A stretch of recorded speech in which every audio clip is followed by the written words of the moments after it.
इस quick revision video को देखने के बाद आप इससे एसोसिएटेड बिगिनर बॉक्स के क्वेश्चंस को अटेम्प्ट कर सकते हैं। यही इसका पर्पस है। अगर इससे पहले आपने बिगिनर बॉक्स के क्वेश्चन किए हैं और आपको उनमें परेशानी आई है तो पहले आप इस वीडियो को देखें और उसके बाद उन क्वेश्चंस को अटेम्प्ट करें। और अगर आपने वो क्वेश्चंस अटेम्प्ट नहीं किए हैं और आप उन्हें करने वाले हैं तो मैं आपको सजेस्ट करूंगा कि आप इस क्विक रिवीजन वीडियो को देखने के बाद और फिर अपना बिगनर बॉक्स का क्वेश्चन जो है उनको अटेम्प्ट करें। यही इसका पर्पस है कि आपकी थ्योरी और बिगनर बॉक्स के क्वेश्चंस के बीच का जो गैप है उसे हम कम कर सकें। हेलो फ्रेंड्स, हम कर रहे हैं quick revision exercise before beginner box 2 electrostatics. Question में दिया है while applying Coulomb law in vector form in case of two charges position vector will be drawn from two determine force on one due to two.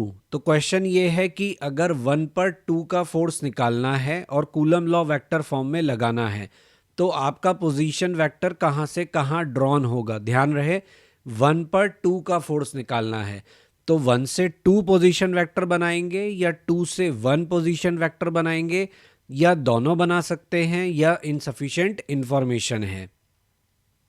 तो जवाब है to से one, क्योंकि initial point बनेगा to, final point बनेगा one. क्योंकि one पर two का फोर्स निकालना है तो टू से हम फोर्स के लिए पोजीशन वेक्टर ड्रॉ करेंगे। अगले क्वेश्चन में हमें कहा गया है while applying Coulomb law in vector form in case of two charges position vector is drawn then initial and final point of that vector will be in case of force on one due to two. तो one पर two का force निकाल रहे हैं। Question में बोला है position vector draw करा है, बताइए इस पोजीशन वेक्टर का इनिशियल पॉइंट क्या होगा, फाइनल पॉइंट क्या होगा। तो मैं ऊपर वाले एग्जैक्ट क्वेश्चन में भी आपको बता चुका हूं कि आपको वेक्टर कहां से कहां ड्रॉ करना है। तो अपना आंसर सोच लीजिए।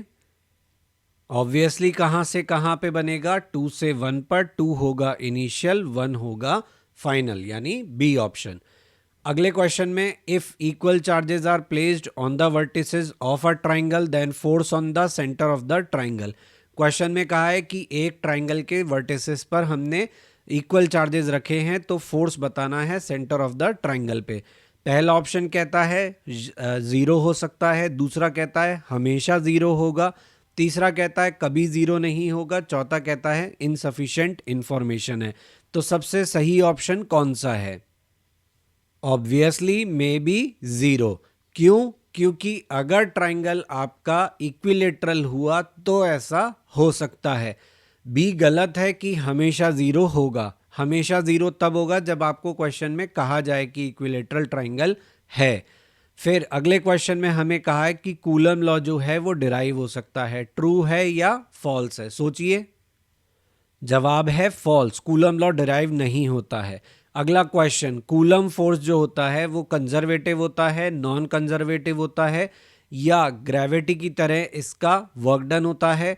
और डी कह रहा है कि दोनों ही ए और सी ऑप्शन सही हैं कि कंजर्वेटिव भी होता है और इसका वर्क डन जो है वो ग्रेविटी की तरह भी होता है। क्या आंसर होना चाहिए आपके हिसाब से? डेफिनेटली आंसर इज डी, क्योंकि कंजर्वेटिव फोर्स होता है, work done in a loop इसका जीरो होता है। इसलिए हम कहेंगे कि डी और ए दोनों ही, डी ऑप्शन सही है क्योंकि ए और सी दोनों सही है। ग्रेविटी भी कंजर्वेटिव फोर्स है। अगला question, Coulomb's law between two charges, दो चार्जेस के बीच में जो कूलम लॉ है वो डिपेंड करता है नेबरिंग चार्जेस पे, डिपेंड नहीं करता है।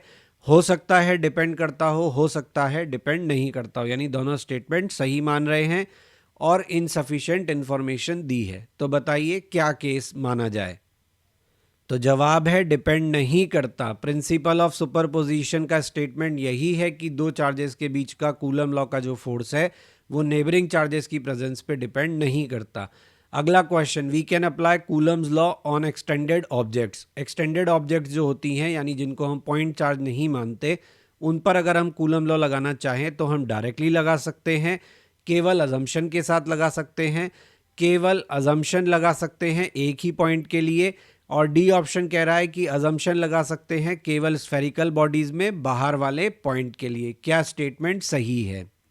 ऑब्वियसली आपने पढ़ा होगा कि हम केवल इसको स्फेरिकल बॉडीज के लिए लगाते हैं और वो भी बाहर वाले पॉइंट के लिए जिसमें कि हम कंसिडर करते हैं कि सारा चार्ज कहाँ कंसंट्रेटेड है, सेंटर पे। आई होप इससे आपको बिगिनर बॉक्स 2 करने में हेल्प मिलेगा और उससे आप क्विकली कर पाएंगे।